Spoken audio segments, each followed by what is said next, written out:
नमस्कार, फाइटर समाचार में आपका स्वागत है। पेश आज 2 मई दोपहर 3 बजे राजस्थान की खास खबरें।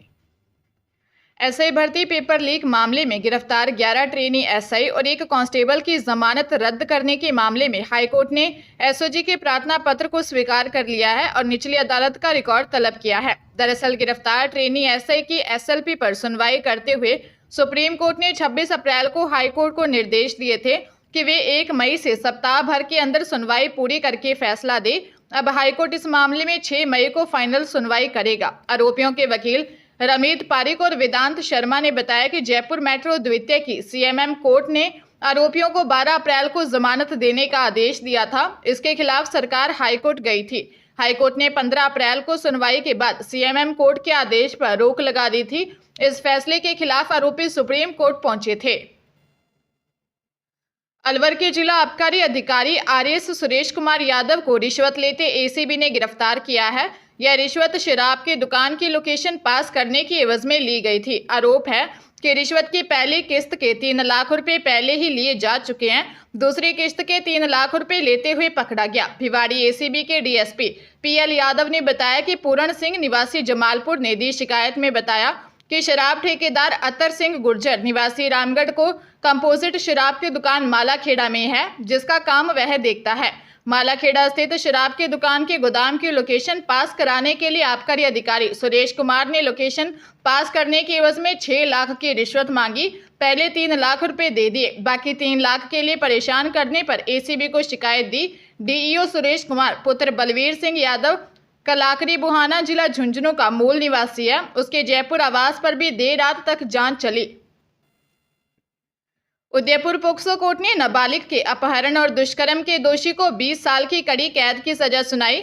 मामले के अनुसार पीड़ित पिता ने पनरवा थाने में पिछले साल 11 अप्रैल को दी रिपोर्ट में बताया कि 8 अप्रैल की सुबह 11 बजे 15 साल की बेटी 8वीं की परीक्षा देने स्कूल गई थी, लेकिन वापस नहीं लौटी।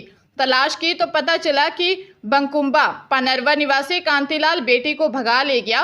पुलिस ने जांच कर लड़की को दस्तयाब किया। पूछताछ में उसने बताया कि स्कूल से लौटते समय रास्ते में कांतिलाल पिकअप लेकर आया और बोला कि तुम्हारे पिता ने बुलाया है। फिर वह लड़की को अपने फुफेरे भाई के घर ले गया और रेप किया।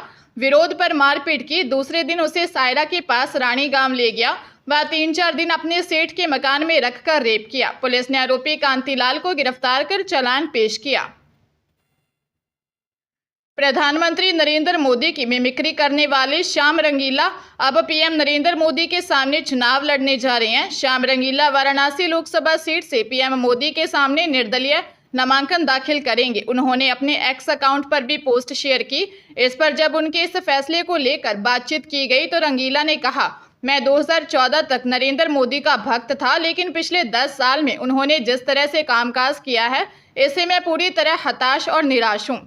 यही कारण है कि मैंने उनके सामने चुनाव लड़ने का फैसला किया है। श्याम रंगीला ने कहा, पिछले 10 साल में ही हालात बदल गए और मुझे नरेंद्र मोदी के खिलाफ चुनावी मैदान में उतरना पड़ रहा है। श्याम ने कहा कि लगभग 2 साल पहले मेरी दिल्ली के मुख्यमंत्री अरविंद केजरीवाल से मुलाकात हुई थी। इसके बाद मैंने राजस्थान में आप पार्टी में शामिल होने का फैसला किया, लेकिन राजस्थान में आप पार्टी की स्थिति अच्छी नहीं थी। एसीबी ने 3 साल पहले रिश्वत में पकड़े गए हेड कांस्टेबल का नाम हटाने के लिए एसीबी के पूर्व डीआईजी विष्णुकांत पर 9.5 लाख रुपए घूस लेने का केस दर्ज किया है। एसीबी ने यह कार्रवाई एएसपी ललित किशोर शर्मा की रिपोर्ट पर की है। एसीबी ने परिवादी सत्यपाल पारिक की शिकायत पर वर्ष 2021 में ज्वार सर्किल थाने के हेड कांस्टेबल सरदार सिंह और कांस्टेबल लोकेश को घूस लेते पकड़ा गया था। परिवादी ने 11 जनवरी 2023 को आरोपी सरदार सिंह के खिलाफ डीआईजी को पैसे देकर केस से नाम हटाने की शिकायत की थी। जांच में सामने आया कि सरदार का भाई प्रताप भी पुलिस कांस्टेबल है, जो एसओजी में विष्णुकांत का गनमैन था। ऐसे में प्रताप से डीआईजी विष्णुकांत ने एसीबी डीजी के नाम पर 9.5 लाख रुपए लिए और सरदार सिंह का नाम हटाकर फाइल बढ़ा दी। फिलहाल विष्णुकांत आईजी होमगार्ड है। राजस्थान लोक सेवा आयोग यानी आरपीएससी द्वारा आयोजित आरएएस प्रारंभिक परीक्षा 2023 की ओएमआर शीट की कार्बन प्रतिलिपि अभ्यर्थियों को चयन प्रक्रिया पूरी होने तक सुरक्षित रखनी होगी। आयोग सचिव ने बताया कि 24 अगस्त 2023 को सूचना जारी की गई थी, जिसमें अभ्यर्थियों को निर्देश दिए गए थे कि परीक्षा समाप्ति पर पूरी ओएमआर शीट वीक्षक को सौंपनी होगी। वीक्षक इसकी मूल प्रति को स्वयं के पास जमा कर कार्बन प्रति को परीक्षार्थी को देते हैं। इस कार्बन प्रति को परीक्षार्थी अपने साथ ले जाता है। चयन प्रक्रिया पूर्ण होने तक परीक्षार्थी को इस कार्बन प्रति को सुरक्षित रखना एवं आयोग द्वारा मांगने पर प्रस्तुत करना होता है। कोटा जिले में अपने दोस्त के साथ सोशल मीडिया के लिए रील बनाते समय एक युवक की गोली लगने से मौत हो गई। युवक के हाथ से देशी कट्टा चलने से गोली सीने में जाकर लगी। घटना महावीर नगर थाना क्षेत्र की है। 22 वर्षीय युवक यशवंत झालावाड़ के मनोहर थाना का रहने वाला था। कुछ दिन पहले ही कोटा आया था और केशवपुरा इलाके में रह रहा था। अपने दोस्त के साथ रील बना रहा था। उसके हाथ में देशी कट्टा था। कट्टे का ट्रिगर दबने से गोली उसके सीने में लगी। आसपास के लोग न्यू मेडिकल कॉलेज हॉस्पिटल लेकर गए। इलाज के दौरान युवक की मौत हो गई। युवक यशवंत बीए की पढ़ाई कर रहा था। 3 बहनों में इकलौता भाई था। 3 मई को उसका एग्जाम था। देशी कट्टा किसका था और इनके पास कैसे आया, इसकी जांच की जा रही है। परिजनों की शिकायत पर हत्या का मामला दर्ज किया गया है।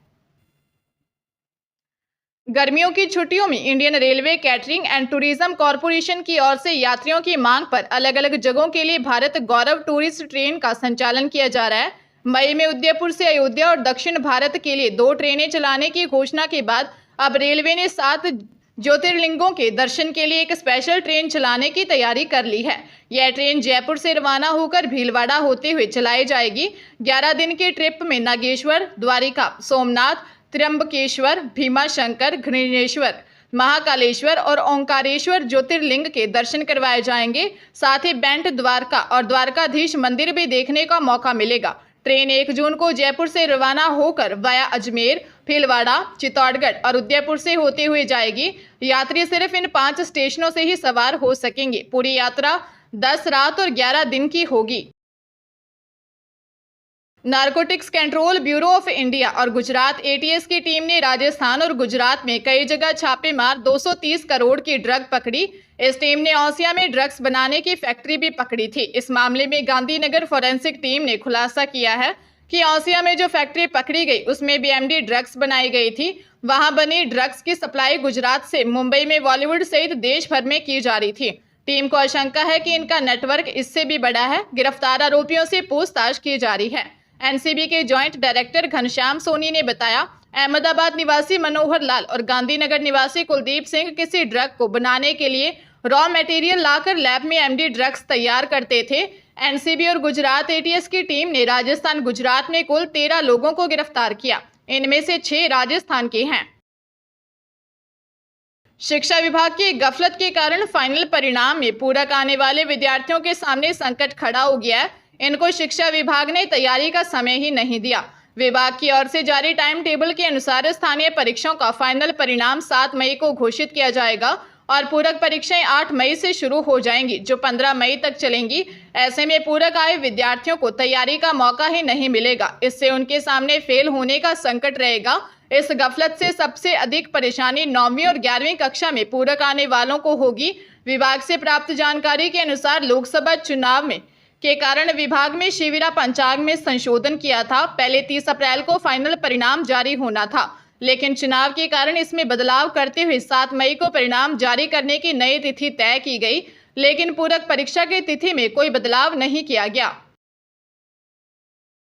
उदयपुर जिले में उदयपुर अहमदाबाद नेशनल हाईवे 48 पर अज्ञात बाइक सवार बदमाशों ने फाइनेंस कंपनी की महिला कर्मचारी को धमकाकर 85,000 रुपये से भरा बैग छीन लिया।